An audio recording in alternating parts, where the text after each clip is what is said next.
Good morning, good afternoon, good evening, whatever time it is you're listening or watching this latest episode of VODCAST podcast. We are finally back. Simon's got a change of scenery. Season 2. Season 2, we're back. Season 2, episode 1. You've got a change of scenery. Where are you there? You still at home, just upstairs? Yeah, I've managed to clamber upstairs. Where are they? Can you see my crutches? I thought they're over there somewhere. But I've got my crutches. I'm on crutches, so I got upstairs because it's quieter. Yeah, it is quieter. It's the opposite for me. Downstairs seems to be quieter, but it is what it is. You got to do what you got to do. How have you been though? Have you obviously we're back. We've had a few weeks off.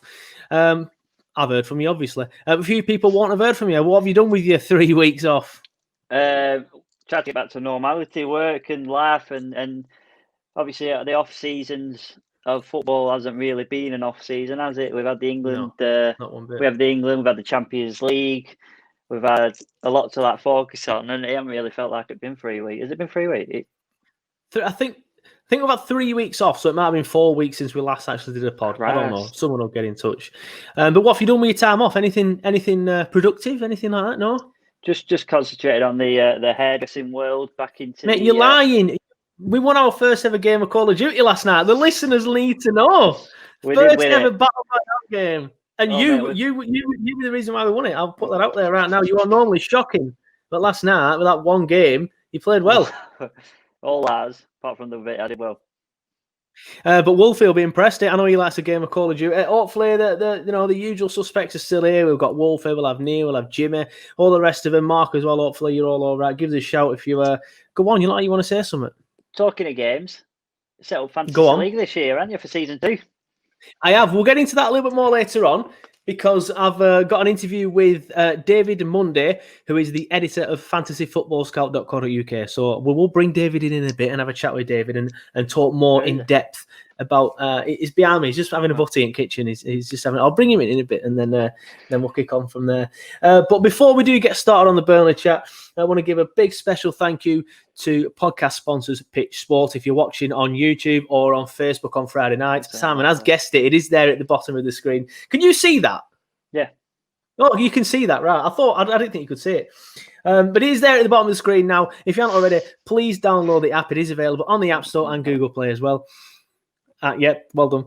And if to those listening on the podcast won't have a clue when I'm saying, well done, just because you're pointing somewhere, they're like, what's he on about? But basically, Simon's learned how to point. I'm the visual guy, you're the audio guy. I point, you speak. I'm both. I do everything. You sit there and chat shit. That's basically what happened. Yeah, but big thank you, because obviously they've continued the sponsorship for season 2 of VODCAST. Obviously, we're on season 2 now, episode 1. So a big thank you to them. We will be obviously working with them throughout the season again, like we did last season. And a big shout out to them, because without them, we wouldn't be able to do these lives and the videos and stuff, because it costs a monthly fee to put it on the software that I use and stuff like that, and it costs a fee to put it on iTunes as well. And basically, without them, I probably wouldn't have done it out of my own pocket any more than I already were doing. But big shout out to them for that. Anyway, let's get into the Burnley chat and let's start in the obvious place. So we can see you squirm in your seat for a bit and get your political answers out now. We'll get that out of the way, but we're going to have to start. There he is, he's sweating. We're going to have to start with James Tarkowski. A lot of interest this week and a lot of media publicity about him leaving the football club. He spoke to the Telegraph this week. I'll just mention the quotes that he said. He said, I want to go for the top level. I want to play the best level. I want to play at the best level I can, club football and internationally. We will see what happens. I want to play at the top level.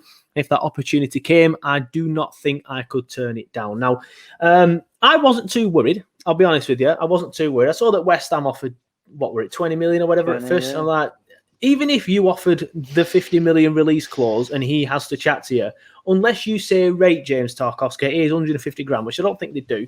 I can't see him going there because of several reasons. He likes it up here, things like that.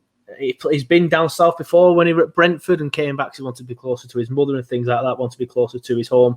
So I wasn't too worried about that. But then Leicester showed an interest, and then he said them quotes. And I love Tarky. I think he's the reason. He was my player of the season last season and probably was the season before as well.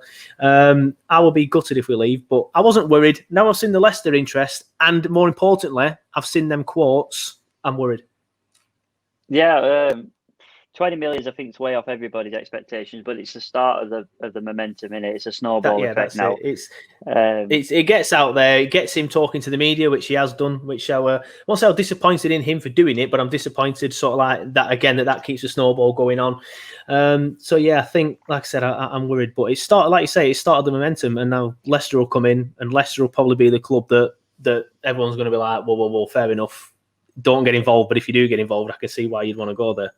Exactly, and clubs are throwing their keys in the bowl now, and it's all going to happen. And this is the problem with success. And when you're any club with success, somebody else wants to be a part of that. And the pieces that make our success are the players and the management, and they're always going to be picked apart every time you have a successful season. And last year was obviously another successful season. I think we equalled as highest points total.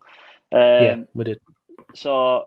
A most clean sheet, second to Edison, wasn't it? Second Edison. To Edison with a clean sheet. So your defence is obviously going to be pick the boards of.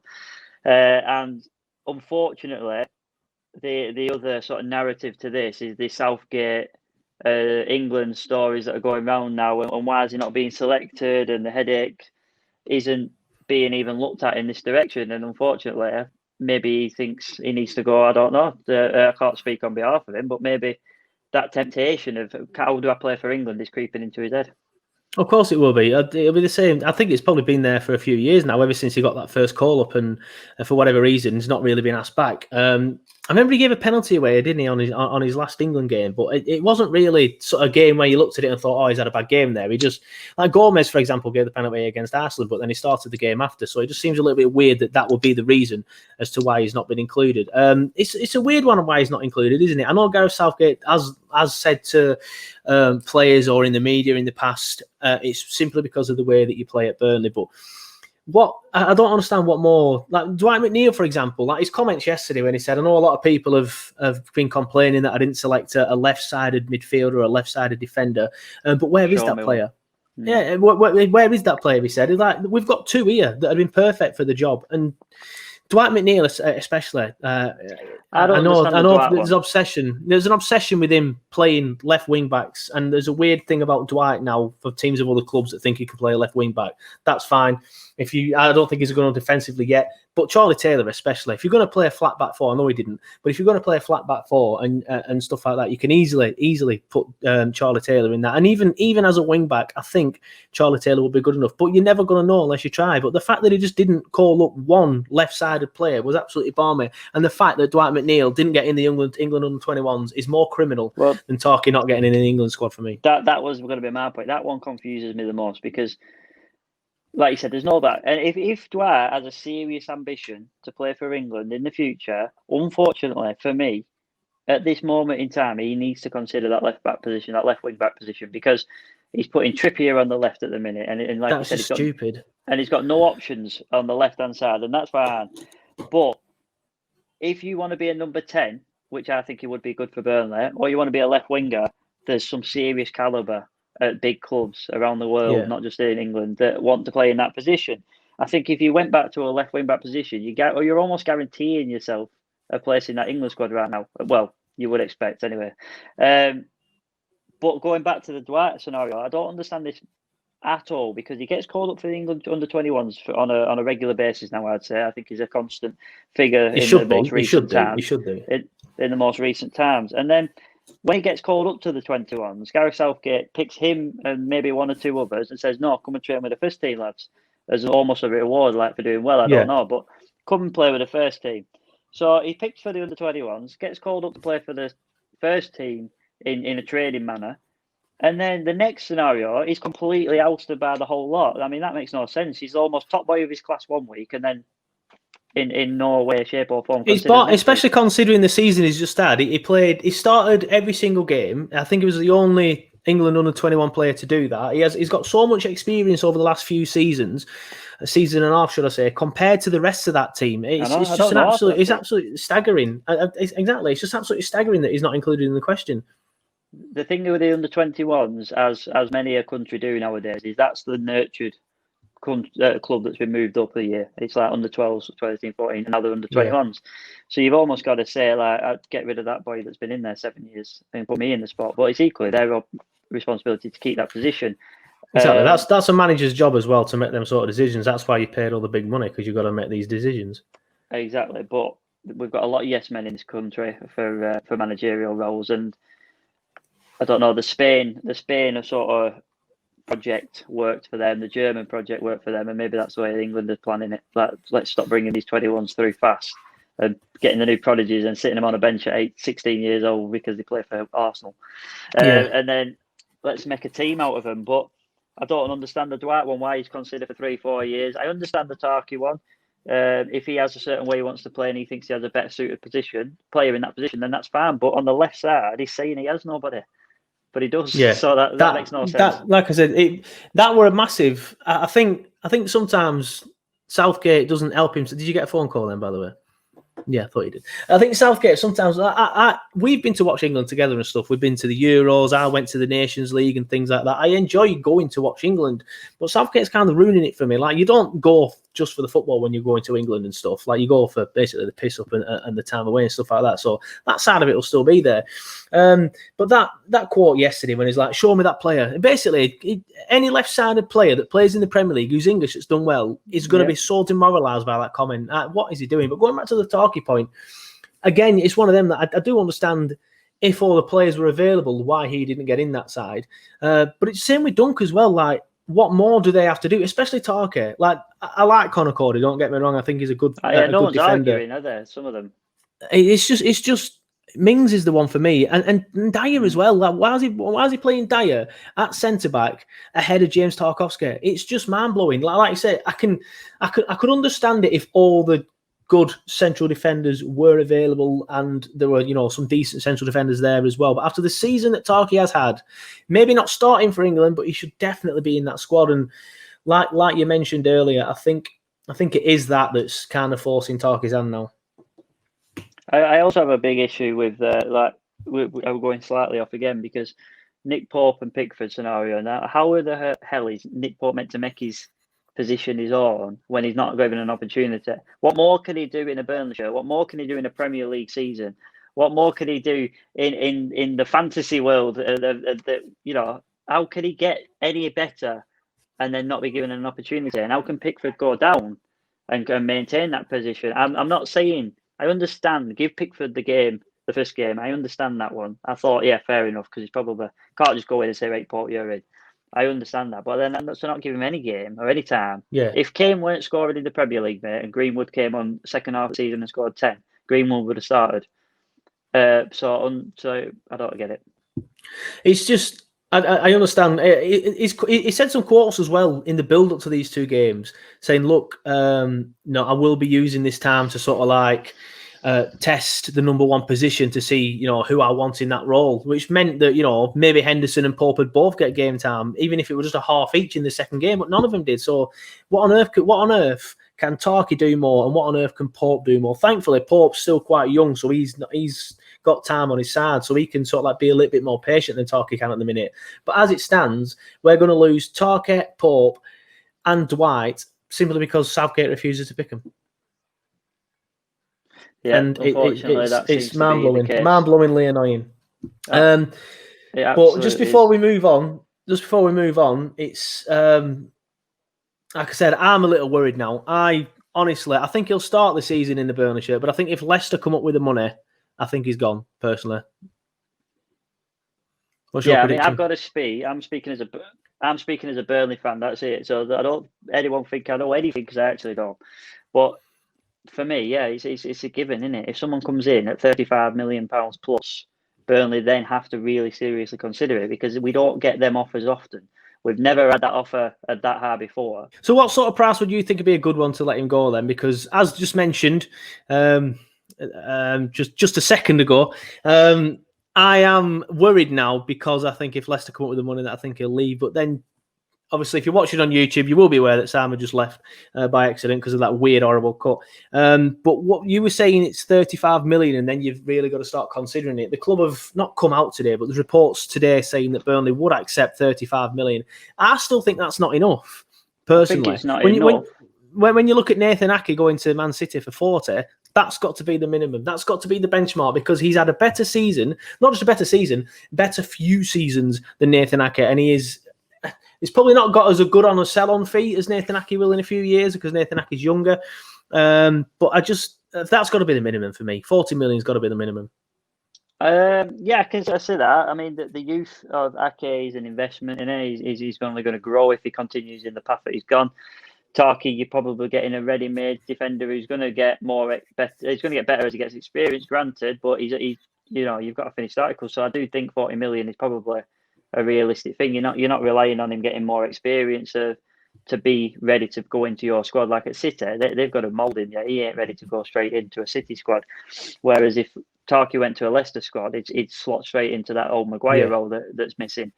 But I think 35 million is a realistic figure that if I was trying to buy him from Burnley, I'd think that would be my goal. I'd want him for 35 million. Hopefully, we're stubborn. Hopefully, we hold out. Hopefully, Darcy's telling us the truth of we are in a good position where we don't have to sell people, which we all believe, and it should be true. And hopefully, the board say we can do without 35 million and take the gamble on pushing for 40 to 50 million. Can I see a club like Burnley gambling 35 million pounds when he could have, God forbid, he could have an injury? He's got another year. He's only got, I think, at the end of the season, another year left, so his price is halved. You don't want to get into that scenario. And if Tarky's coming out and saying things like he wants to push and pursue his career, when that 35 million comes, who's going to be the first person knocking on that managerial door?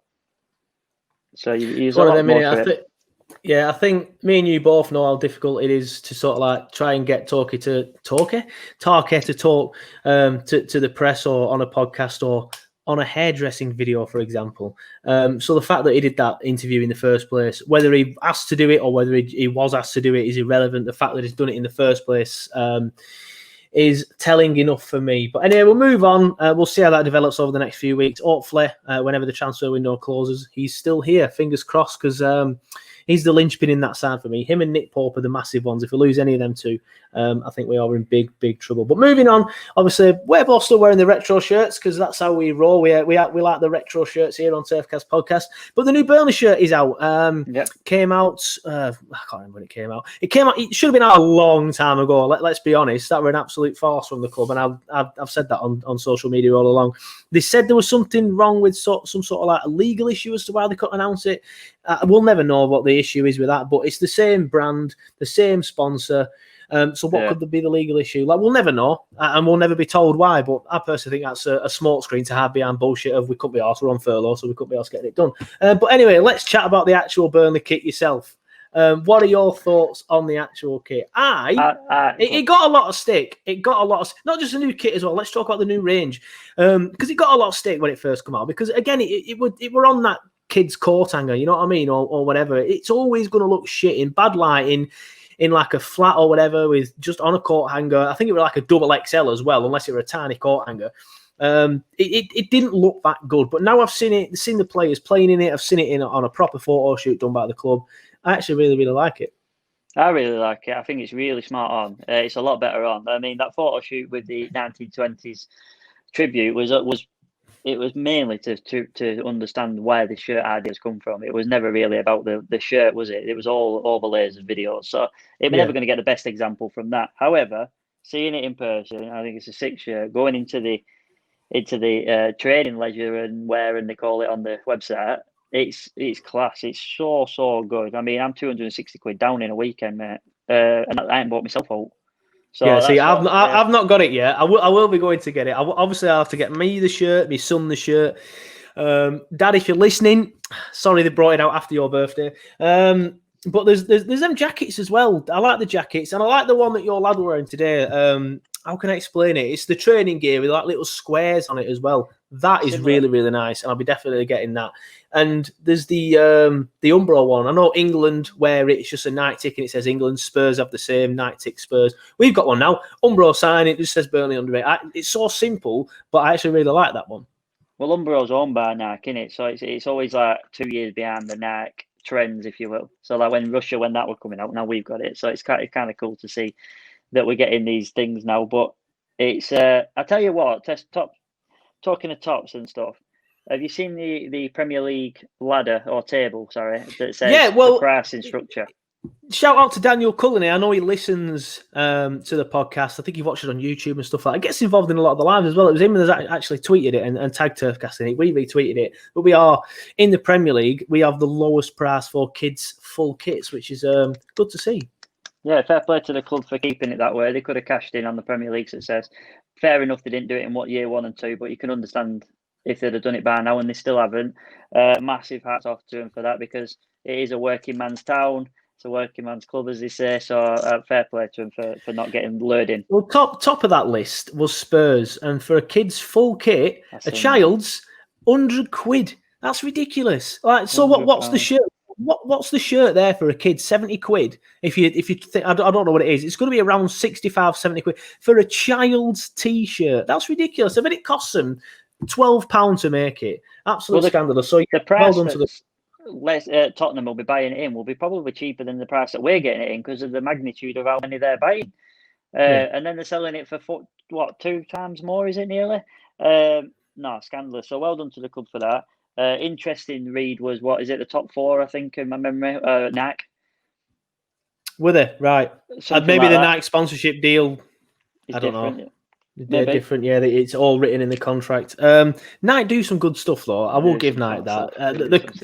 I can't comment on this year's shirt because I haven't actually touched it. I've seen the designs that I really, really like, but last year's Umbro shirt just felt a little bit cheap. I've always felt that Umbro are really good at designing it, but when it actually comes to the make of it, it's not as good as what the Puma shirts were, but they weren't as good as designing it, what Umbro were. One thing I do want to discuss as well is the sponsor. Now, there's been a big, massive cry about it again. Like, it's a lot of people complain about the writing on it, obviously the Chinese writing on it. And I don't know. I look at that and I think it's fine. It's nice and simple. It's a little big, admittedly, but the actual writing itself is nice and simple. It's just a white line, essentially. It's not like, remember when we had Oak Furniture Land and it was this big green leaf going down your shoulder pretty much? That was shocking, but no one complained about that one. Same with the Hunters that season. The big, horrible, ugly thing across the sign, blue and yellow, just didn't even match the colours of the kit. I do not mind the sponsor of Lovebet. Honestly, I don't, because it's nice and simple. And I think I am literally the only Burnley fan that looks at that and think, I don't mind it. Do you know what, mate? You're going to be surprised. I'm 100% on your side. I get infuriated by the thing. Oh, it'll look better. Another shirt I won't be buying. Bullshit. You didn't buy it 10 years ago, fella. This and all this sort of like, I prefer it without a betting company sponsor. Well, we're fair enough, lads, but that betting company is the reason that we can afford to keep our prices of shirts to the bottom of the table in the Premier League. It's the reason that we're sustaining the Premier League thing with very little resources other than sponsorship and Premier League. It's the sponsorship of betting that funds the Premier League, that funds us. What do you want from us? Do you want basically to say we won't have this £3 million deal over 3 years? I don't know what they are. I'm just making figures up. £3 million over 3 years deal. We'll just stick with Holland's Pars that are paying us 250 grand because that's the morally right thing to do.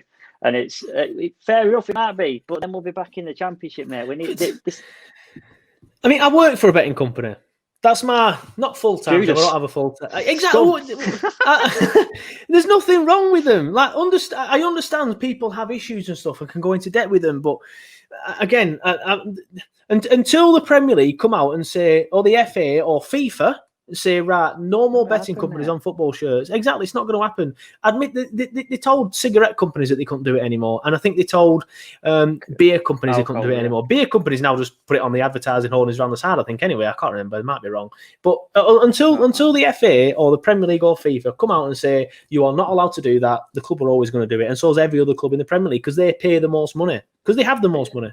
It's not just football. It's one of the most taxing products that is in this country as well. Betting companies, the money that they bring into the economy is huge. It's not just about football, but irrelevant about that's politics. But what my problem is like you can't have everything. You can't have the cheap kits. You can't have the Premier League status, and you can't have the money that comes with it, and not have just a fucking sticker on a shirt, mate.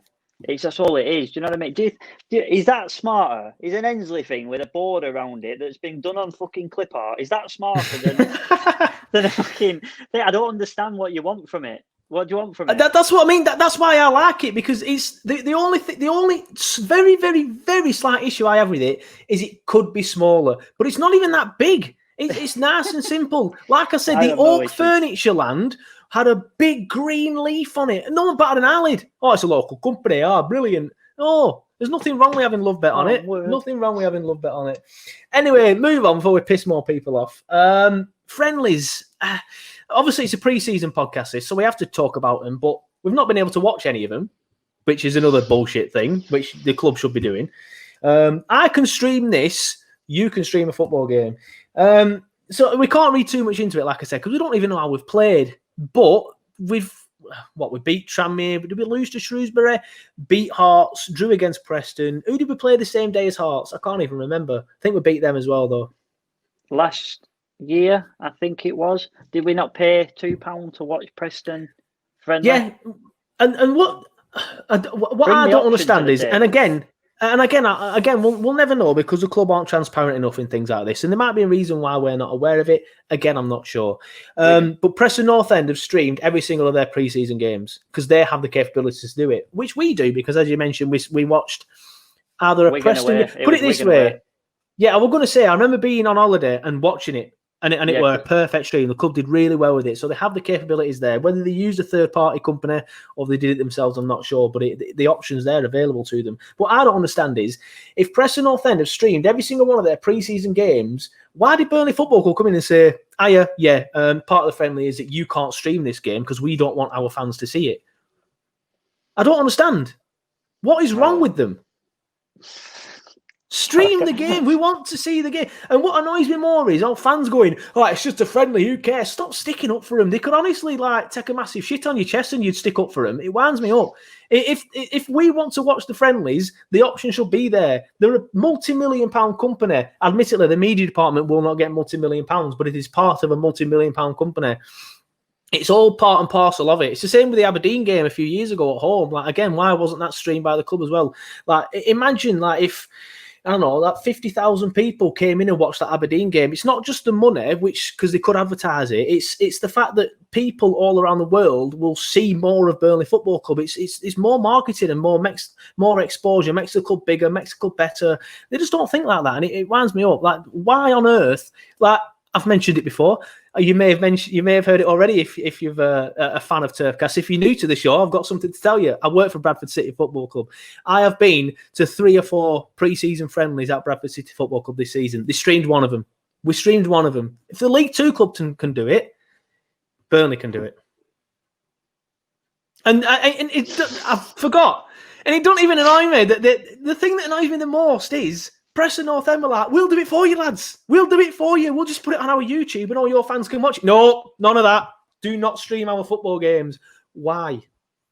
So what they did, they streamed Phil Bird and whoever the other guy is. I think he's called Peter. Apologies if you're listening. Got a posh voice, hasn't he? Yeah, he's very well spoken. He's very good at interviewing, and he's very good co-commentator with Phil. But turn the camera around. Why are we streaming Phil and you watching the game? That's like a podcast thing. That's what we do, because we don't have the rights to stream the game. So we do watch-alongs. By the way, if you are a fan of the watch-alongs, we'll be back for the Leicester game. We do the watch-alongs.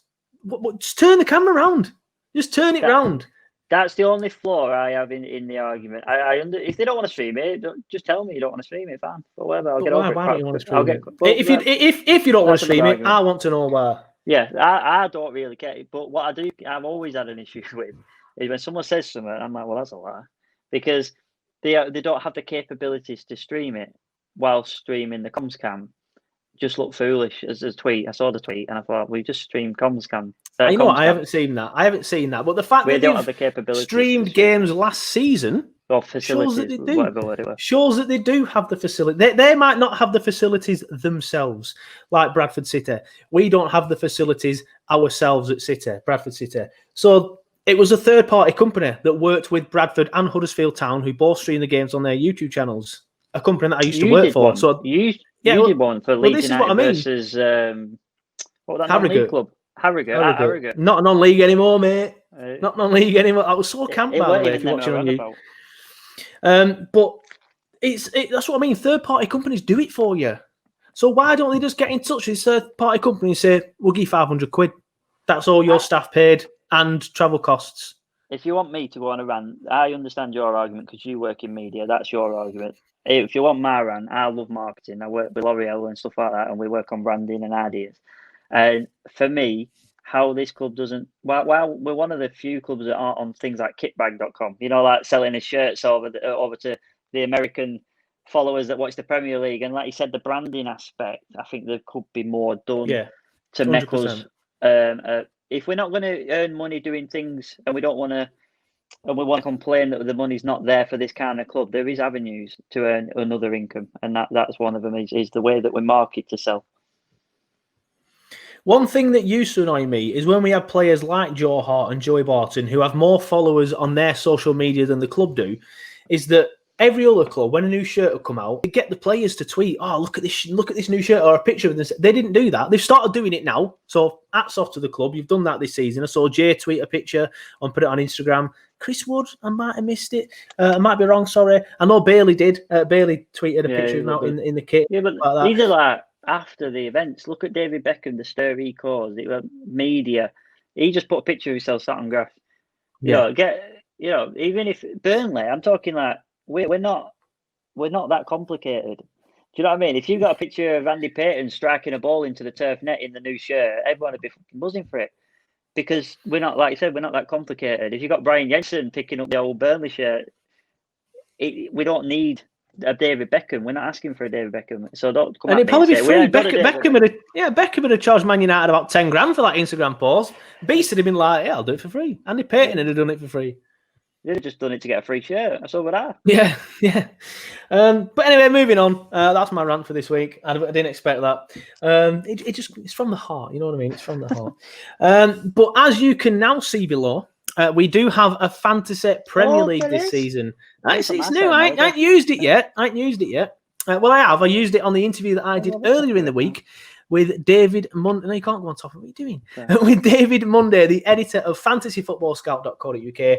And as I've just said, we now have a league. The where you join it is at the bottom of your screen now if you're watching on YouTube. If you are not watching on YouTube and you are listening to the podcast in your car or driving, you can hear how to join it in just a second. Right, so as just mentioned, this season we are doing a Turfcast podcast Fantasy Premier League. If you're watching on YouTube or on Facebook on Friday night, you can see at the bottom now details on how to join that league. Just head to fantasy.premierleague.com and use the code Z223C to join. Entry is free and we're giving away £100 in prize money for the top three. So £75 for the winner, £20 for second and a £5 for third.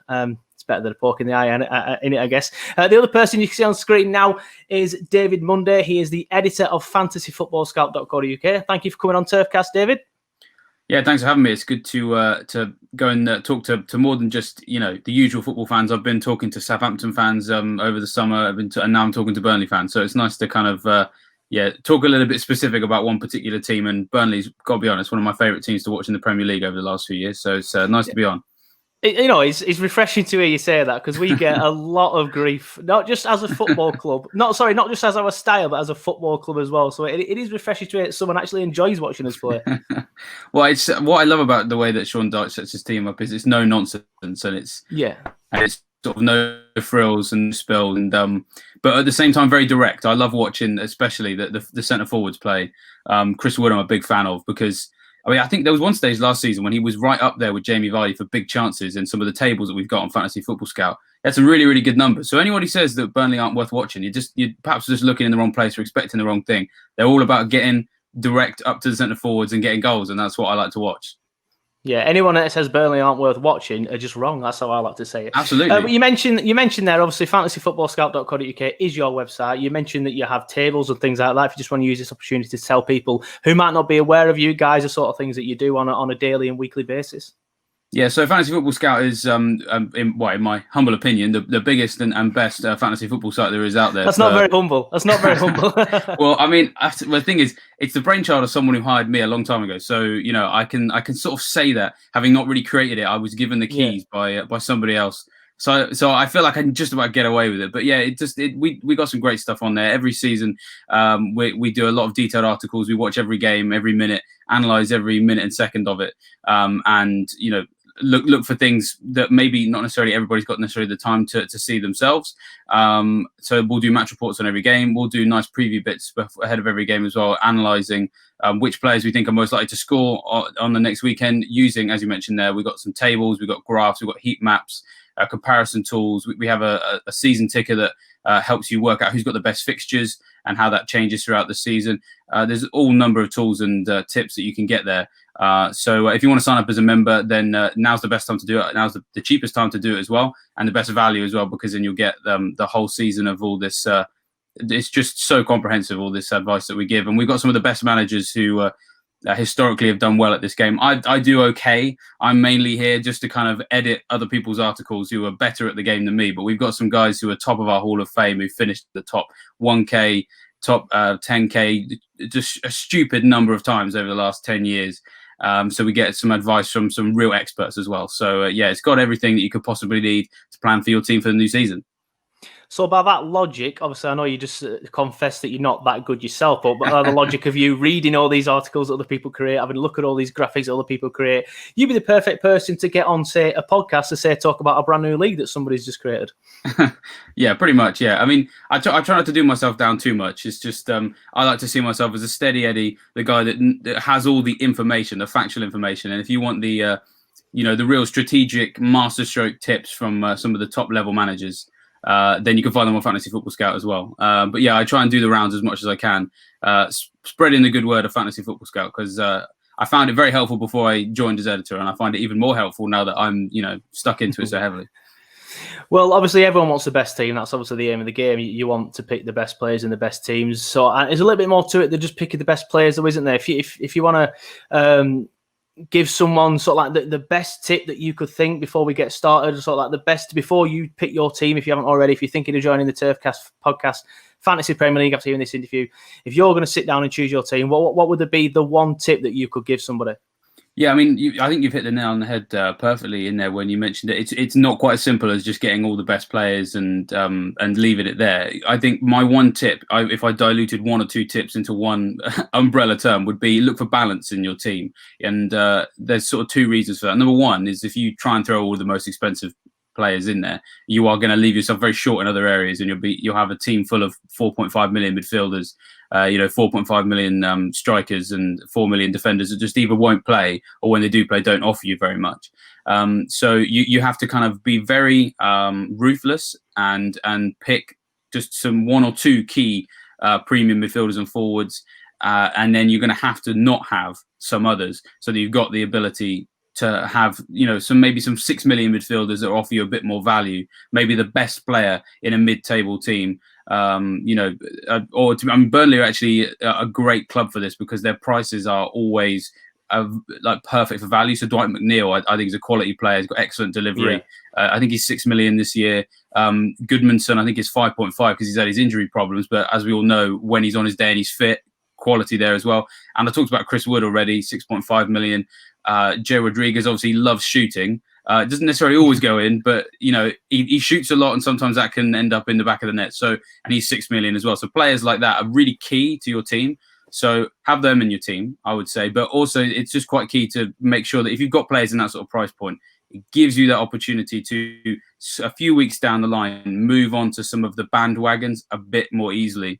I think a lot of people find it quite easy to just give up on their team quite quickly. But if you set your team up with a nice balanced structure, you can maneuver yourself into the form players a lot more easily than if you just shoved all the 12 million players in there and everyone else was a load of rubbish. So, yeah, I know that's supposed to be one tip.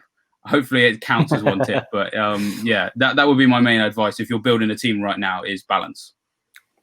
You mentioned a few Burnley players there as well. Obviously, this is a Burnley podcast. The majority of people listening to this are going to be Burnley fans, if not all of them. We have one Everton fan that listens. I'm not sure if he's going to bother this season.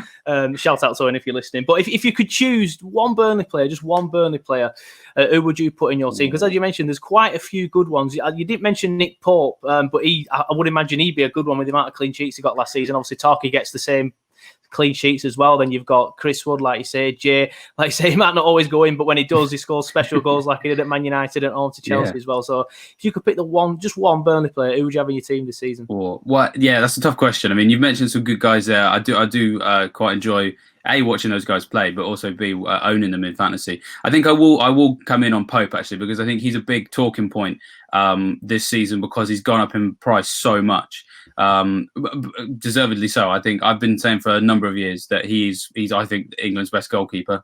Personally, I'm sure that most Burnley fans would agree as well. What you get from him as a 5.5 million goalkeeper, it is tough, and I'm probably not going to own him right from the start because obviously Burnley don't play in the first game week.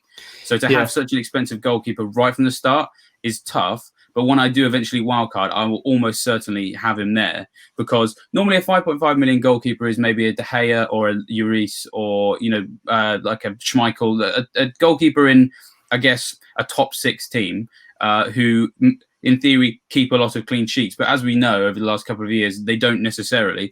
And they're in teams that control possession a lot more. So they don't really face too many shots and therefore don't make many saves. You then look at Pope, who for me is surely the best 5.5 million goalkeeper we're ever going to have because he plays in a team that keeps clean sheets on a regular basis. The way the team's set up means that teams do still shoot quite a lot, but you obviously restrict it to mostly outside the box, so they're easy saves. And then because he makes so many saves, he gets lots of bonus as well. So if we're talking about points potential versus how much you're paying, if you want a guy that can get clean sheets, saves, and bonus points, just the whole spread of points that any goalkeeper could get, then Pope's your man. But like I said, I'm going to have to wait a little bit for the fixtures just to work a bit better for me to get him. But as soon as it happens, Pope's in my team. That's another thing I'm going to ask you about as well, because I've already built my team. Obviously, I built my team first, put it in the league. Then I started advertising the league. And by the way, I've just had a quick look at the league for the people in the league. For those who are thinking of joining, you need to get it done soon because obviously the Premier League starts this weekend, and I keep forgetting it starts this weekend because, as you mentioned, Burnley don't play until the week after. So I'm focused on that weekend. But I think there's over 1,000 people in the league now, so you really need to get it involved as well. But that's what we're going to ask you. Obviously, I think there's 4 teams not playing in the first game week, and Burnley's one of them. Man United's another. Man City's one. I don't know who the 4th one is. I built my team and I think I put 3 Burnley players in it standard. And I put a couple of City players in there, and I've got Bruno in there from United. Have I just made like a big, massive mistake and I now need to start the entire team all over again? It's really tricky. I mean, we've had all sorts of obstacles to overcome fantasy Premier League managers in the last 6 months, with the way the Premier League has had to go. And we've got another one, which, as you mentioned there, is those teams not playing. Aston Villa's the 4th one. So we're not so bothered about them. There's not too many players I'm too bothered there. Like I said, it is frustrating because I do want Pope. But yeah, the big talking point is Man City and Man United, because I think, I think they're clubs that most people are going to be looking at. Bruno Fernandes obviously did very well last season. I really like the look of Marcus Rashford and Greenwood as well. And Man City, I don't even need to talk about why some of their players are so good. We all know that, don't we? So then there's several ways around that particular problem. I don't know what's the right and wrong answer. I guess it comes down to what you maybe want to do as a fantasy manager, but you could maybe just start the season with none of those players from those clubs and maybe wild card in sort of game week 2 or 3. Personally, don't want to do that. I like to hold on to the wild card. You could maybe have none of their players and use your free transfers to maybe get some of them in. A lot of people are looking at Aubameyang near the start of the season. He's now a midfielder because he plays on the left for Arsenal rather than down through the middle. 12 million. So if you have him for the first 2 fixtures, of course, Man City don't play. In game week 3, you can very easily just switch him to De Bruyne or switch him to Sterling, and that's quite painless. Of course, if you want others around that, then maybe you've got to have a different strategy. If you want, Fernandes and Rashford as well as, your Man City midfielder. And that's probably the route I'm going to go down, though, is to switch Aubameyang to Sterling. But I may also have someone cheap on my bench like Greenwood or Foden, something like that. So you're invested in those teams you're going to want to have. It means you take the pressure off having to play a wild card, but you're not, if you bench De Bruyne game week 1, you're just not going to be able to start anyone worth having. But you bench Greenwood, you bench Foden, someone like that. They're cheap enough to allow you to spend elsewhere, and you've got that Manchester player ready. So that's probably what I'm going to do. But you're right to say it's a very tricky situation to try and overcome. Yeah, I just logged back in and I saw my team again. I'm like, I've not thought that through really. There, I should really change a few players. But one thing I do want to confess is I've actually not played fantasy Premier League for quite some time. Probably like 2, 3, maybe even 4 years. I mean, I did really well back then, but when I started it back up again, I'm one of them players that starts it and then just not gets bored, but I'll forget one week, so I'll have a bad week, and then I get demotivated and stuff like that. So is there anything that will have changed for when I log back in and there's this sort of like different sort of community, for example, or some different sort of rules and guidelines that I might not know about? Yeah, so I mean, if you've not played it in a number of years, you may perhaps not have noticed some of the chip changes they've had in the last number of years. So obviously there's the triple captain, which is your normal captain doubles your points. Your triple captain obviously triples them. You can only use it once a season. A lot of pressure on that. It burns a hole in your back pocket all the time. When's the best time to play is a big question that everybody's always asking. You got the bench boost as well, which gives you all the points for your bench. And there's the free hit as well, which is a bit like it's a temporary wild card. They used to have this thing called all out attack, where you could on 1 week change your formation so that you were going 2-5-3, so you only had to field 2 defenders. They scrapped that quite quickly and replaced it with the free hit. The free hit is usually best used around a blank game week, where maybe some teams aren't playing. Annoyingly, you can't use it game week 1 because that would be perfect to pick a one-off team when Man United, Man City, and Burnley aren't playing, and then go for another one. But you have to play at some point later in the season. So you have those 3 chips, the bench boost, triple captain, and then the free hit on top of 2 wild cards that you use to help navigate through the season. But in terms of outside of the actual game itself, the community of fantasy football in the last 4 years has just completely ballooned into something crazy. I've played it for a long time. I've played it for maybe 11, 12 years, something like that. But it's only in the last, 4 years that I've sort of shifted into working on it because the demand is just so high. Everybody loves it. And we're finding, generally speaking, that people are sticking around a little bit longer. There's less and less people every year that give up after a few weeks because credit to Fantasy Premier League themselves. They've done a very good job of capturing people's kind of attention and focusing them in on how they can solve their problems on the next game week very nicely on their channels. And if I can say so myself, Fantasy Football Scout, that's what we aim to do as well. Putting out content every week to keep people interested. This went wrong for your team this week, but the player that you captained, they did shoot 3 times and hit the bar, so maybe they're a bit unlucky. So maybe just hold off 1 more week, hold that player, and you'll probably come off better next week. That's generally speaking the type of content that we like to sort of put out, and then usually it pays off. I find that football fantasy managers who have a bit of patience with their team, not just selling players left, right, and centre, giving them a chance. Tend to have a good year. And the more and more people access our content, the more and more people access the Fantasy Premier League content and realise that strategy is quite helpful and quite engaging, more of them stick around is what we found. So the community is just massive now. Let's get more into the tip side of things then. Obviously, we've done the Burnley players. Just the one player then. I know there's going to be your Salah. You've mentioned De Bruyne. There's Salah. There's Harry Kane as well. Aubameyang, who you mentioned. There's a lot of players out there that are very, very good, but will be very, very expensive as well. But if you could choose just one player out of the entire Premier League that has to go in your team, who is it for you? Who's gone in your team this year that you just had to have him in that team? Yeah, so I'll come back to Aubameyang on this one, I think, and he's not necessarily my favourite fantasy asset because he's let me down a few times in recent years. But the thing is, the weird thing is, even if he lets you down at the point in time where you need him to deliver, if you were to just hold him for the last 2 years, he scored over 200 points, and now of course has switched to a midfielder. Midfield players get more points for goals scored than forwards do, and of course he can get clean sheet points as well. So. We worked out that if he had been a midfielder last year, he would have had something like 230, 240 points, which is massive. And then his ownership at the start of this season is going to be really high. So when we talk about players I desperately want to have in game week 1, I often have sort of the fear of missing out. And that's not a bad thing to have in fantasy, because if you don't have the players that are doing well that everyone else has, you're not going to have a very good year.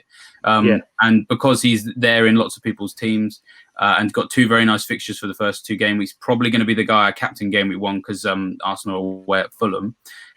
Then for me, he's just an absolute must own. And just going back to my other strategy before, I'm not saying I'm going to own him for a long time, but he's kind of the perfect cash cow, because if I want a Man City midfield player, the best way to sort of create a placeholder in my squad for a Man City player is to own Aubameyang, because he's 0.5 more expensive than De Bruyne and Sterling. So it means that when Arsenal's fixtures get a bit more difficult and Man City's fixtures get a lot nicer, that's in game week 3, I can make a very easy switch. So lots and lots of reasons to like Aubameyang.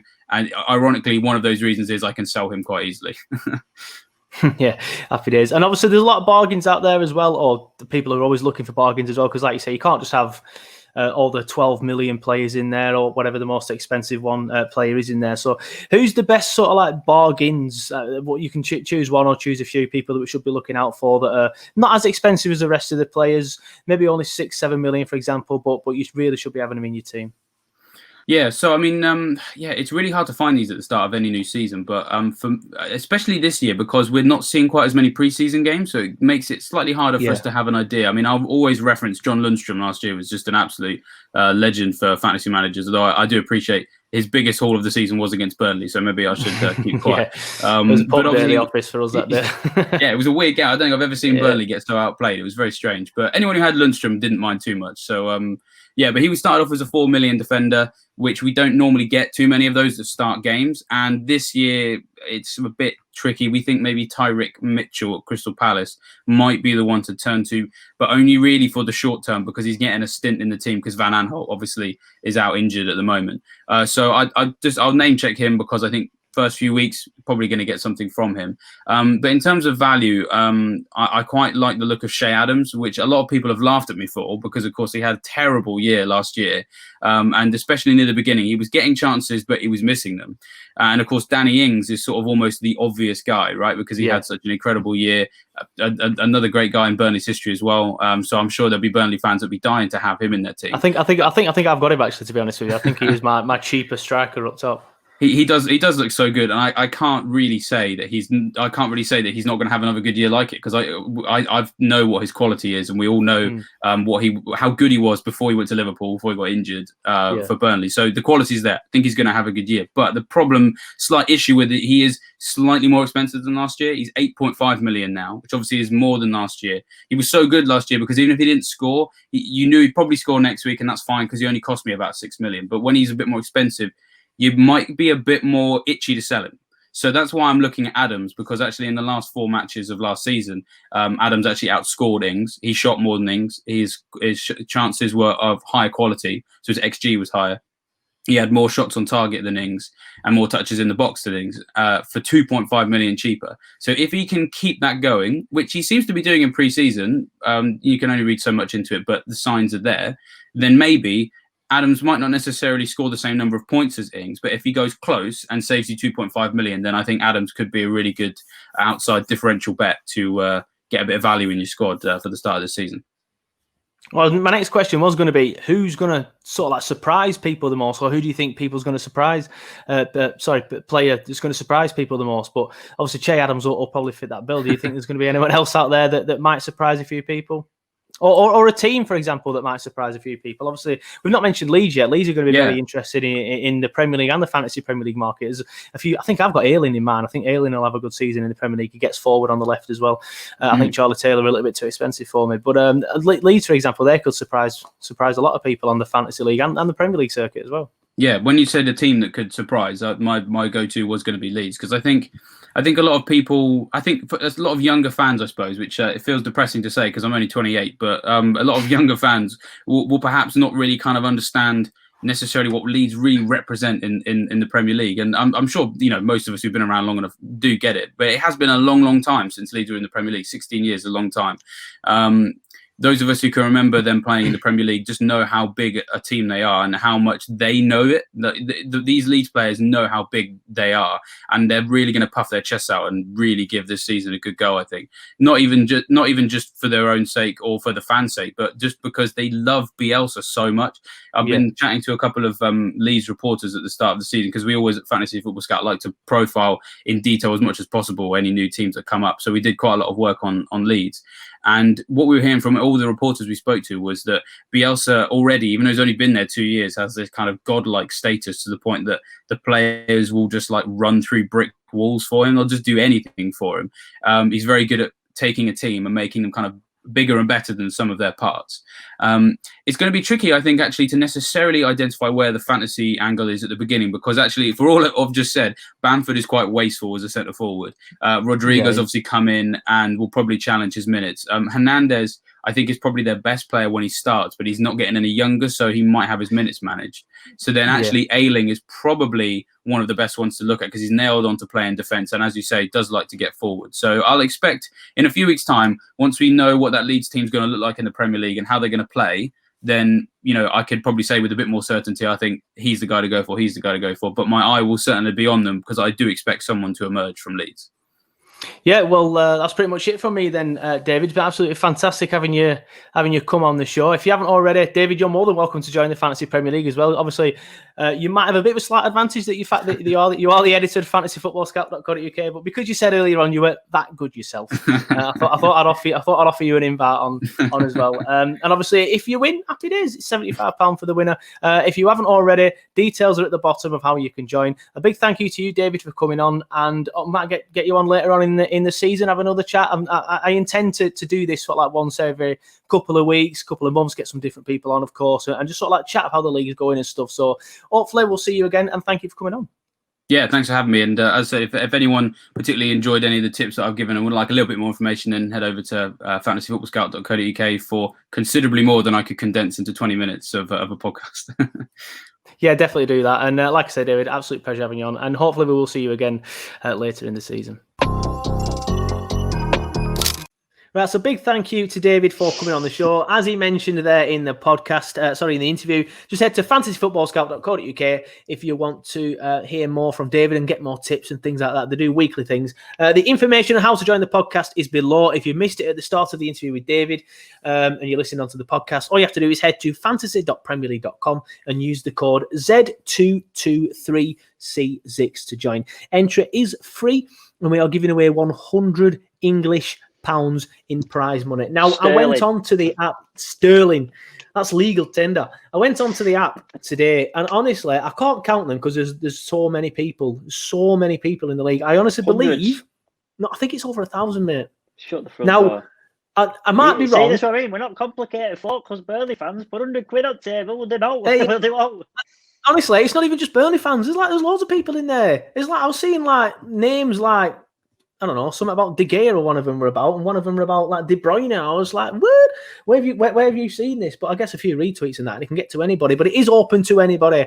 If you're not a Burnley fan and you listen to the podcast, number one, what you do in your life. Number two, you can join the podcast. You can join the fantasy league anyway. So get involved because more people the merrier. I think it's over 1,000. Like I said, I can't count it. I just kept scrolling and scrolling and scrolling, so it looked like it were over 1,000. I'm going to look like an idiot, and after the first week, it'll be like 600, and I'll be nowhere near 1,000, and everyone will give me shit. But have you joined it yet? I have joined it, and that's my question for you. We are a Burnley podcast. We are a Burnley fan base, and granted, there might be other fans in this community that you've created. So, who's your go-to Burnley first 11 selection? Well, it's funny you should ask me that because I asked David Monday the exact same question, and obviously you will all just heard it. Simon hasn't heard it, so I'll let Simon guess. Who do you think his player? Well, I'll let you guess. Who do you think his go-to player was? Pope. Correct. It has to be, doesn't it? It absolutely has to be. Go on, then. I'll stir it up a bit. Then I'll pick another. I've got two in my. Well, two in my. But I've just looked. And I have two at the minute, but I'm going to take them both out because of what I've just heard in the interview. We don't play in the first week, so it's stupid. It's absolutely stupid that we're. No, I've got three actually. I've got three. So it's stupid. I thought that was it.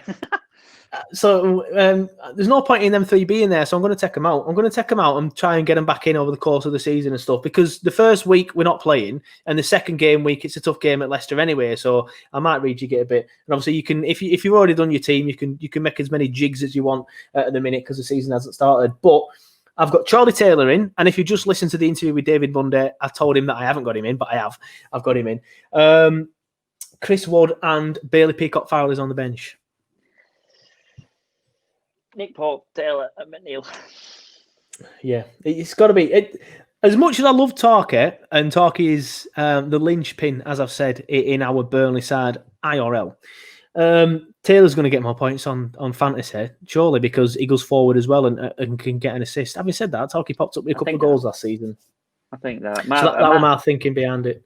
I'm terrible at fantasy leagues. I think I finished second once. But yeah, I've gone for like wing backs as all my defenders. That's my tip. Yeah, there you go.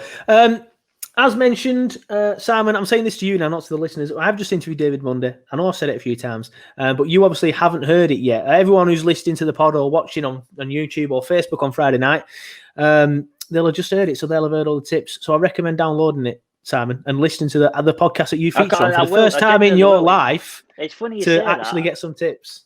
I was thinking of doing that myself because, like you said, I don't listen back because I don't like hearing my own voice. But yeah, no, I will listen to that. Happy days, happy days. So let me know what Burnley players you've got in your team as well. Get in touch with the page. If you haven't already, join it. You can win 75 quid if you win. If you have 3 teams, you could win all 100 quid. I'm not stopping people putting 50 teams in if they want. More the merrier. I couldn't be arsed with all that responsibility of all 3 different teams, so just the one team for me. I don't know what I'm going to do, by the way, because I'm in it, and if I win it, what do we do? Well, I've won it. Yeah, fair enough. There'll probably be people going, bullshit, you can't do that. But I'm in it, so if I win it, I win it. I'll just save 75 quid. 75 quid, right? Cheers, Paul. True, I bet Johnny Tate and some of the other people have been on the watch along, like Jared, Neil, Quilter as well. I bet they'll all be thinking, oh, sod that, I'm having it. I asked David Mundy to be in it as well. He said he wasn't that good, so hopefully he comes in and blows all out at water. But anyway, moving on. Big thank you to David. As mentioned, it was a good interview, and I enjoyed doing something different there with David. But this week, I asked the question on Pitch Sports because, as mentioned, they are continuing our sponsorship. I will put their banner up at the bottom now to make it all nice and smooth. They are continuing their sponsorship out for the season. That's a wrong point. You point down for the season. And this season, this week on the Fan Time video, I ask a question on Fan Time video. Every single week, I ask a question, put it out to you guys. You give me your responses, and every time someone answers on the app, no matter what the response is, unless it's like homophobic, racist, I don't read them out. We haven't had one yet, but every single person does get a readout and a shout out. So this week, I asked you the question. I will let Simon answer it now. Where do you think Burnley will finish in the Premier League this season? Go. 12. Oh, he's gone for 12. Well, obviously, it's a little difficult to say at the minute. Yeah, I think it depends on the signings, everything. But it depends on who leaves. It depends on who leaves. More importantly, I'm going to go around the same area. If we lose Tarky, I'll bite your hand off now for 17th. It'll be an absolute slog because we've got no one to step into it. Thanks to Crybaby going off to Middlesbrough, then going down to Norwich, which, by the way, you couldn't get any further away from where you wanted to be. I know, moron. But anyway. I like it how you're not political now he's left. I like it. That's a good lad, though, under my breath. You didn't hear me. Oh, did you? I didn't hear it. Nice prick. Anyway, thank you for all those who got in touch. If you haven't already, we will be doing a new video over the next couple of days. So look out for that on our social media channels. If you don't follow us on social media, please do. First response, Jimmy Carpenter. I think we will finish 12th. I agree with you, Simon. If we bring in a couple of first-team quality players, then top half is definitely possible. Big K, I'm happy with... Start again. I'm happy between 12th and 10th because it will still mean small town club punching above its weight in the Premier League. FPL Claret feels like a lottery this season. If everyone stays fit, good point. I forgot about the likes of JBG and Brady. JBG returns to form will be signed in a couple of key places. Top 10 is easily possible. If me or Tarky get long-term injured and we don't have a good backup, then it could be a relegation scrap. Lindo, it's good to see you. I won't read that one out on here. Yeah. Oh, no, Will. I think we will finish 12th. No signings yet, no ambition. We'll float to the Premier League. Just to point out, this is a guy that never rings me, and now he'll be laughing his head off listening to the podcast, and he'll probably already not even got to this point before he rings me. Chris Harris, with this current crop of players, I think we will finish 14th. Our squad has gotten weaker, and teams around us have improved. I agree with the second part of that. To be honest, I think this is Dyche's last season here. Potentially could be. That's a different debate. That every year, though. Yeah, Burnley FC for life. Mid-table, it's just Burnley life. I don't know why I said that. Mid-table, can't see us finishing below 15th, though. Neil Layfield, friend of the podcast, he says, similar to this season, I think, anyway, from 10 to 12, as it stands, if key players leave, it will obviously be a lot worse. So pretty much, you look well bored there, Simon, by the way. Pretty much everyone's saying the similar sort of thing. If we lose Tarks or Pope or Wood or Dwight, or all 4, then we're going to be in for a long haul. If we lose all 4, then we will break the record of Derby County. But even our board's not that bad. But yeah, everyone pretty much agreeing with us there. I think it's fair to say, Si. Yeah, it's going to be an interesting season again. It's But again, this time last season, I like to refresh everyone's memory. Well, we're probably saying the same thing. It's going to be hard. It's going to be battle. We've not brought anyone in. It's the same thing every year, and we somehow turn out all right. So let's hope that continues. I am nervous. I am worried, but I'm not guaranteeing it will turn out all right. But I'm hoping it will. And we probably, if we did have a relegation fight, or God forbid, even got relegated, we Burnley fans have argued that we're a small town club punching above his weight, borrowed time, all these things. You've got to keep a positive attitude, I think, because it doesn't help thinking that we're above his weight for me. No, I don't like that term. We are where we are on merit. We deserve to be where we are, regardless of the size of the town. If anything, we should be pushing on. We should have the attitude of, let's continue to improve. Let's get into Europe. Who gives a shit if we're a small town? We are an established Premier League club now. Let's push on to the next level. That's what the attitude that we should have. And to do that, flip it over indeed. What do you mean flip it over? Go on, I'll let you expand. Because you got you barely keep Peacock Farrell looks internationally like he should be pushing Pope for that number one. Do you know what I mean? There's no way Pope's going. I'm not arguing that. I'm just saying, not many people have keepers as good as we do on the bench. Joe Hart were included in that list. He's still a caliber of player, whatever people's opinions are of him. And then you've got this Richardson coming through the ranks at 17 years old, is there? And everybody flying in pre-season. And then we are trying to develop this under 23. So you've got to look at what we're building underneath, not necessarily just what's on that 11 on the pitch. But the point is that I was going to go before you said flip it over randomly. Is I think for me to get to that next level, you've got to take risks, and we just seem as a club that we refuse to take any risks. Like the next point on the running order was transfer activity, or in brackets, or lack of. And it wouldn't worry me that much because the squad did so well last season. But look at Sheffield United, just signed 3 players in one day. Newcastle United have just signed 3 players.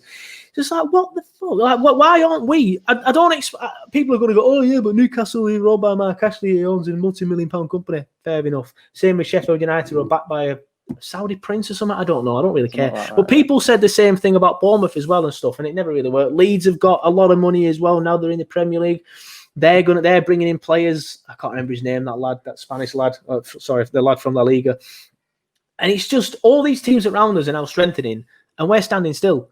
If that continues to happen, we will go down. The fact that we have an aging squad, regardless of how much you like Loughton and Bardsley, and I'm the same. I love them both. They aren't getting any younger, so we're going to need to bring in a right back now, ideally now, to come in and learn the Burnley way and stuff like that, and then step into their shoes when one of them retires or leaves and gets sold to another club. We just seem to be standing still, and I don't really know why. No, I mean, going back to the I 100%. That's ambition. That for me is ambition, and that's something that we massively lack.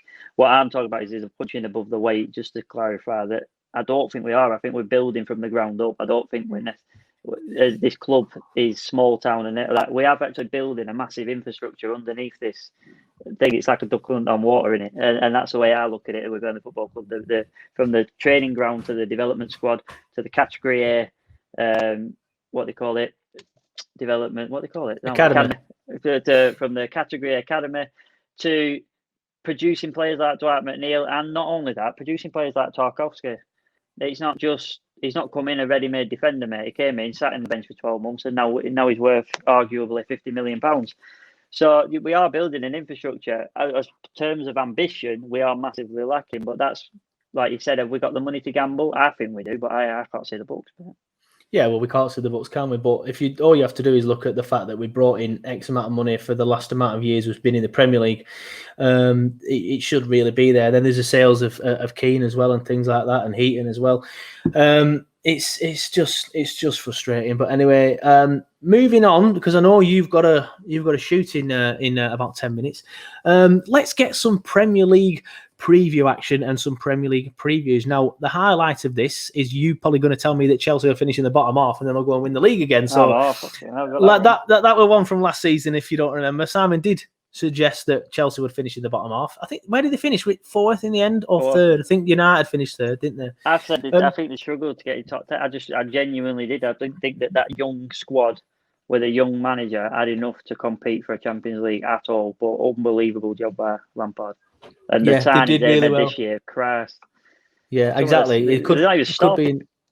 I know. I think because they've had so many transfer windows where they can't make any signings, I think they've sort of like made up for that now and just spent and just gone absolutely mental with it. But let's get some predictions in then. We'll start at the bottom, interestingly. Who do you think will get relegated? I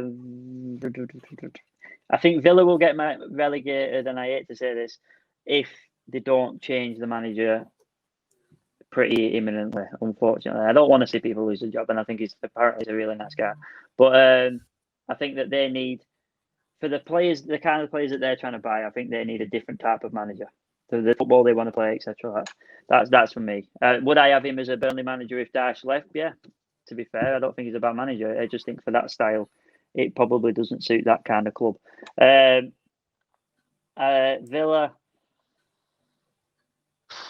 God, it's an hard one. Villa for me are the key ones. I don't really see where they're going. Go on, you give me one. You know what? Villa was my wild card, whereas you're saying Villa is you're pretty much guaranteed. Everyone always has a wild card, and I was toying between Leeds or Villa. I still think Leeds might go. I'm not convinced on Leeds. As much as I do like Marcelo Bielsa, which I say that through gritted teeth about anything to do with Leeds United. I do like Marcelo Bielsa, and I do like watching Leeds under Marcelo Bielsa. They are very good to watch. So we're toying between them and Villa. Again, I still think Leeds could go. But Villa's my wild card, and I wasn't expecting to agree with you on this. I thought we were going to have a heated debate about how Tom Eaton will keep him in the league quite easily with his sick haircut. But I think for me, it all depends on Jack Grealish. It all depends on Jack Grealish. I can't see him being there at the end of the transfer window. And yes, they've signed Ollie Watkins, just announced within the last hour or so. And I think he's a good player. I'd have had him at Burnley. But I think where's the service going to come from once Grealish leaves? Again, Brentford, aren't you? They're getting absolutely you have. out. It's always one of them teams. It happened to Ajax, different sort of level. Happened to Ajax when they got to the Champions League semi-final a few years ago.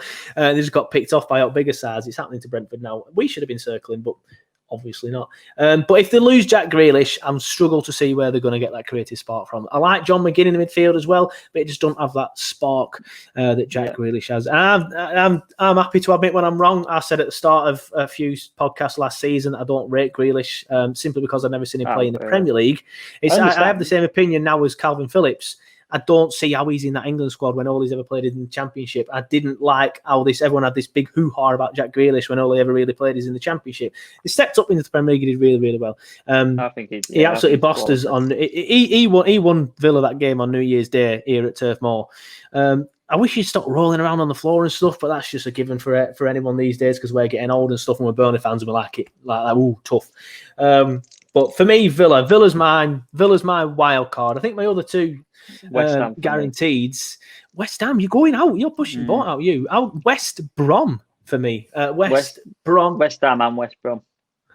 West Brom and Fulham. Fulham, they just don't buy properly. They just throw money at people, and I'm still surprised they came up, to be honest. I didn't think they were good enough last season. They started lockdown again in poor form. I think at one point they were one of them that could really catch Leeds and stuff, or the top two, Leeds and West Brom. I'll forget who I said at the end of the year.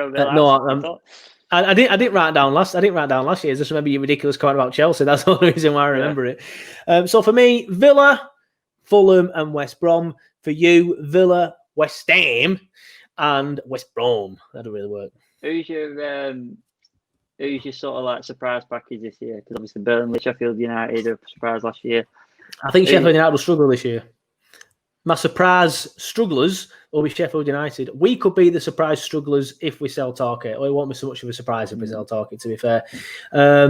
In terms of going forward, or should I say to the right, the top of the league, I think I'm not too sure, to be honest. I think it'll be pretty much Everton's only really one that you can look at in terms of when you look at the signings that they've made. Some good signings. They've done it before, though, haven't they? Where they made some good signings. Good manager this time. Yeah, they do have a good manager. That was the point I was going to make just then. It's a lot better than Marco Silva, put it that way. But yeah, I think Everton is a travesty. I know, yeah. Apparently, he's got similar agent or the same agent as James Rodriguez, so that's where that move's come from. And obviously, he's worked under him at Bayern Munich and Real Madrid as well. But yeah, Everton for me. But I don't think they'll finish in the top 4. I think maybe 7th or something. I think they'll be the best of the rest. Who's yours? Everton, by any chance? Well, Everton, I'm excited to see how they turn it out. I think I'm always excited to see players come. I know Alan's a good player from Napoli. I've seen him play a few times. He's a quality player. He's the kind of player I didn't think Everton would have the calibre to buy. What's his last name? Alan. Key. And if else at Palace, I think Hodgson gets he gets these little ruts sometimes, and if he can just iron that out, he'd actually have a really good squad. Again, Palace are another one that I think could struggle. If they lose Zaha. But then they play games where they go 10 without a fucking win. And then they'll win it on the bounce or something. It's just they're a funny side, and I think if they could iron out their problems that are probably defensive, they'd be a decent side. And they made a couple of good signings, that especially that one from QPR. I can't remember his name now, but he had a good season. 2nd, 3rd, and 4th. Who do you think is going to finish in? In fact, no. Just give me a chance. Tell me, who do you think is going to win the league? City. Again, I'm annoyed. I wanted to have an argument about this. I think City. I think because if Liverpool sign Thiago, I'll change my mind. However, Liverpool was so focused on that Premier League last season because they hadn't won it for so long and they came so close the season before. That was the be-all and end-all for them. They had to win that. Jurgen Klopp had been in their faces. This is this club. You have to win it. They will not have that desire this season. I think they'll take the foot off the gas, and I think they might struggle to keep pace with City. I wouldn't go as far as saying finishing 3rd. I do think they'll finish 2nd, but I think Chelsea could push them for 3rd. I think they'll be closer to Chelsea in 3rd than City at the top of the league. I think United might surprise how they can keep there, because some of their signings, they're not panic bars for once. They're actually shrewd. This is what we want, and this is where we want you to play. Sort of signings. They're not buying names for buying sake. I think United, it's time for Ollie to show what he's about now. He's got the signings he wants. He's got a squad that's good enough. Let's see if he can do it. I think Ollie's got his time to show it, basically. If he doesn't do it now, I think that for me is why. That's for me. I'm going to put City top, Liverpool 2nd, Chelsea 3rd, and United 4th. I just don't rate Ollie. I just don't think he's a good enough manager. I don't think he's got the experience. I think they'd have been better with Mourinho.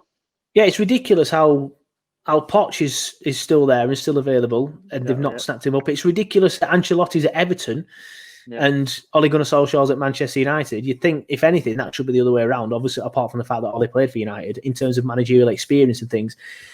I like what United have done in the transfer market, but I think for them, they might be better in like 2-3 years because a lot of them are young and they will get better as time goes on. But for me, if they had a better manager, they might be pushing for 2nd. But the fact that they don't, I think I'm going to leave it there and leave them in 4th. Yeah, no, I haven't got really a prediction on United. I just think that it's now his time to sort of like prove his worth. He's had a couple of years to get in and settle. He's got the signings he wants, and they're very good signings. I must admit, like Fernandes, I wouldn't have even expected half of what he did at United last season. And the players that they've got in now look like they could just be as important. So let's have a look. And Greenwood as well coming through, mate. He's on his way home now already, but he's he's a good player, mate. He's a top shagger, top goal scorer. I tell you what I do like at United as well. I think this is going to be Rashford's year where he finally comes of age, so to speak, where he's finally thought of as a great, a really, really great striker. I don't think he'll ever get to like the level of Harry Kane and stuff, but I think this is going to be the year where he finally shows that he's not just developing anymore, and this is his year to finally, like I say, make people go, like, yeah, he's a good player, not he's got a lot of potential. There's some good players, mate, and they should be competing. And like you said, it's all his time to prove his point now. Well, that's it from me. You got anything you want to add, Simon? Or I tell you what, I forget. I was going to say it at the beginning, and I forgot. Like obviously we're Turfcast, and people know us now, and a few hundred listeners and what have you, and watchers. A few hundred, mate. If you watch it on Facebook, it's a few thousand, mate. Exactly, thousands of watchers, a few hundred listeners on the thing, and then I wanted to. I won't say the name because I don't know if we're allowed to, but it slow French pancakes opposite. That, you know what I mean? Yeah. I don't know why you won't be allowed to say that, but go on. I don't know, but we might slag it off, I know. If I say it's not. Anyway, it should be called slow pancakes. So I went in. that is a slag off in itself, to be fair. Exactly, but I ain't said who it is ever. So anyway, I went in, sits down, kids like it, so fuck it. And then some bloke comes over to. For the record, I love it in there. It's very good food in there, but go on. Well, here's what's going to piss you off more, mate, because the guys come over, he goes, "Can I take you over, pal?" I'm like, yeah, can I have?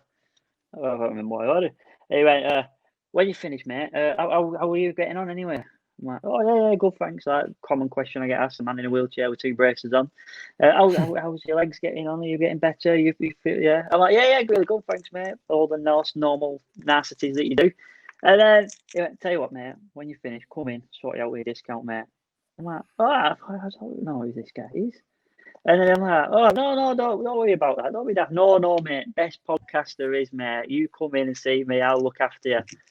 And I'm like, there you go. Wait. So you're getting the discount and you don't fucking do anything. You just turn up and sit on a chair and chat shit. I do all the production, all the actual quality, and all I get is bloody someone telling me on eBay that they know who I am because I told him his shirt was too small. So this is what I did. I said to him, no, mate, Joe be well mad. Joe always gets pissed off. I am. I'm fuming. I go in quick prep like once. I've said the name now. I go in there like once every 2-3 months. I know it don't sound a lot, but I don't really go out in town, to be honest, a lot because I don't work in Burnley. But where's my discount? Right, so that's it. Hold on, you're breaking up. Do that again. Do you hear me now? I can hear you. Quick, go again. You nearly ruined it. Go on. That was your missus ringing me. Your missus is ringing me. Wow. That means Parker's ringing me. I'm getting it myself now. Yeah.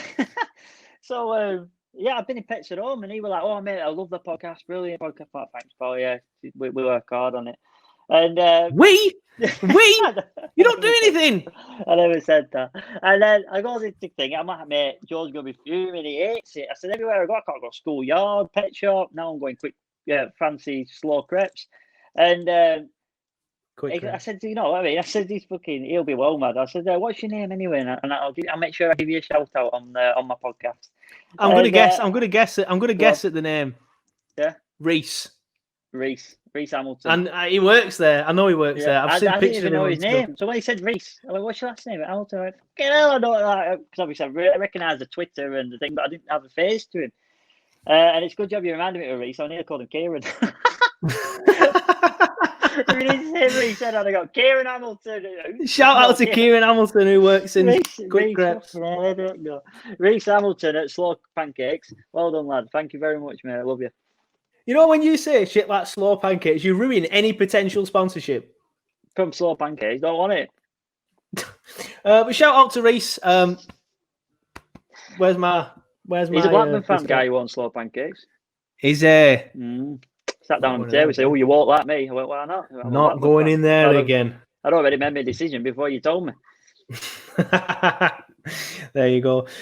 Shout out to Reese. Reese is the one with the controversial opinions that gets a lot of grief on Twitter. So good to see that he's a nice guy, mate. Really lovely. Really, like I said, I didn't recognise him because I didn't have a face to him. He was so lovely. So thank you. Yeah, well, thanks for coming on the podcast, Simon. Thanks for sitting there and doing fuck all again. I'll go and edit everything now. I know I've done running order and done everything else. I'll make it all look nice. I'll keep the page going so we get listeners, and then you just turn up again next week with a brand new Burnley shirt on that the club have sent you for some reason to wear on the bloody podcast, and I'll get absolutely nothing. But shout out to Reese. Thanks for looking after Simon because he's not been well. But thanks for looking after him. Thanks everyone who's listening. If you're not already, please do follow us on all social media channels. It's Turfcast Podcast on Twitter, Turfcast Podcast on Facebook, Turfcast Podcast on Instagram, and of course on YouTube. It is Turfcast Podcast. You guessed it as well. We're not far away from 3,000 followers on Twitter, by the way. So if you don't follow us already on Twitter, please do. Push it over that line. Then I can put a nice little tweet out. One thing I forgot to mention as well, this is our first podcast since we've been made eligible for stars, I think. I don't know. Facebook stars. I wonder what thing. We're all flying in my face on Premier. Get off me. So if you haven't already, please, it's one of them things. It helps, keeps us sort of like going, helps us create stuff and things like that, gives us the reason to do it. So if you do like the podcast, just send us 100 stars. It'll be massively appreciated. If everybody listened to it now, watching on Facebook did, then I could probably do this as my full-time job. But it's one of them things, in it. You won't. But please do. Content goes in behind the scenes. Exactly. There's a lot of content that I do. Again, Simon does like a chat. Simon is the face, but he's not the hair, despite being a hairdresser. But it is one of them things. Thank you very much for all your support. If you haven't already, true, mine's all right. Thank you for all the support you've given us over the last year. We're looking forward to doing it again for this season 2 of Turfcast. And again, just please keep all the support up. If you can't afford Facebook stars for whatever reason, fair enough. I understand it's a difficult circumstance at the minute, the current worldwide pandemic you might have seen on the news. Just give the stream a share. Just give the stream a share. Like the page. Well, I'm not. Give the stream. I get tested every 2 weeks, mate. Give the page a share. Give the stream a share. Just make us out to more people, and then who knows what we could go from there. But thank you everybody for watching / listening, and we will see you next week when we actually have a game to preview, because we'll be previewing the Leicester game on the next podcast. And when we're playing Sheffield United, by the way, what's the actual date of the Sheffield United game? Can't tell you, my phone's streaming. Sorry, Paul. Hold on. Burnley fixtures. I think it's the first game. It's the first game. So we're playing Sheffield United on the 17th, Thursday the 17th. Oh, that must be on telly then. If it is on at 5:30, we'll be doing a watch along anyway. Sorry, if it is on TV, we'll be doing a watch along anyway. Simon, you've not answered, by the way. Put in the watch along group. Is everyone I don't know. That's my answer, but I'll let you know when I know.